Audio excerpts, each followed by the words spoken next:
This is a very quick guide to simple film analysis. Start by watching the film multiple times. The first time, simply enjoy the experience. Briefly summarize the plot afterwards. While watching it for the second time, take notes and mark scenes that you find particularly interesting or disturbing, scenes that make you think. Then re-watch those scenes to analyze each of them thoroughly. Generally, you can divide your film experience into 3 parts: what you see, what you hear, and what you feel. Let's start with the obvious, seeing. Probably the first thing that can be identified is the aspect ratio, or format. There are numerous formats used for different things. Instagram, for example, usually shows video in a square box, so it has an aspect ratio of 1:1. HD TV has a ratio of 16:9, and the cinematic standard has a ratio of about 21:9, so it is often displayed with a padding of black bars on the top and bottom. This addition of black bars is known as letterboxing, since the final image looks like a letterbox slot. Before even starting a more detailed analysis, you must know at least 2 things. Number 1. The basic unit of cinematography, which principally means writing in movement, is the shot. A shot is a continuous point of view that may move forward or backward, up or down, but it does not change, break, or cut to another point of view or image. There are various transitions between shots, like wipes or dissolves. But the most used one is the cut, an abrupt break in the image that marks the connection between 2 shots. Number 2. A sequence of shots that describe a continuous space, time and action is called a scene. Due to their frequent usage, some scenes have acquired names, such as love scene, sex scene, car chase scene, and so on. Another factor that massively influences the film is the distance of the camera from its subject, which determines the scale of the shot. There are 7 standard camera distances. The extreme long shot frames landscapes. A human figure is barely visible. It becomes more prominent in a long shot, but the background still dominates. In a medium long shot, the figure is shown from the knees up, while it is framed from the waist up in a medium shot.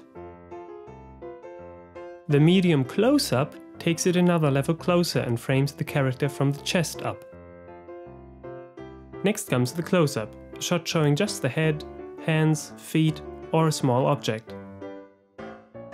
And finally, there's the extreme close-up, isolating a single detail, for example a portion of the face like the eyes or the mouth.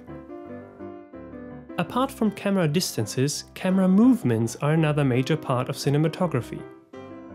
The 3 most prominent ones are reframing, a movement of the frame from one position to another with a single continuous shot. Panning, a movement from side to side without changing the placement of the camera. And tilting, a movement up or down on a horizontal axis as the camera rotates on its mount. A basic understanding of the ground rules of filmmaking also benefits your analysis. Probably the most known one is the 180-degree rule. It bisects the room with an imaginary line known as the axis of action. One side of the axis may be used for different shots, but the other side cannot be entered by the camera. Often this is applied in cinematic conversations with shots and countershots, each showing the shoulder of the counterpart inside the frame. This method provides a natural guidance for the viewer and makes the scene easier to watch. Next, there's hearing. Film sound typically supports the visuals, so it's often too subtle to be noticed when done well.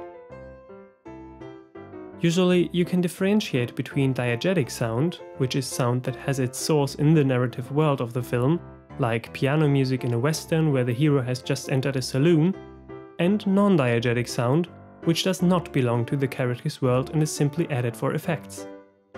A second distinction is between synchronous sound, also called on-screen sound, which has a visible source in the frame, and asynchronous sound or off-screen sound, which does not have its source in the frame.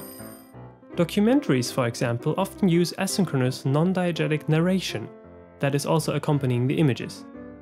This commentary that characters within the fictional world cannot hear is called voiceover. To sum up film sound, there's a simple formula.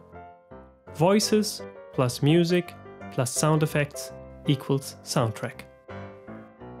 Last but not least, there's feeling. It might even be the most important part. Your personal experience of and opinion on the film gives you a starting point for your analysis. It's always a good idea to concentrate on your own feelings and note scenes that make you happy, angry, sad, and then think about why you felt that way. Your knowledge of cinematography, editing, and film sound should come in handy here. This should be enough to get you started on your film analysis. But remember, always start by enjoying the film first.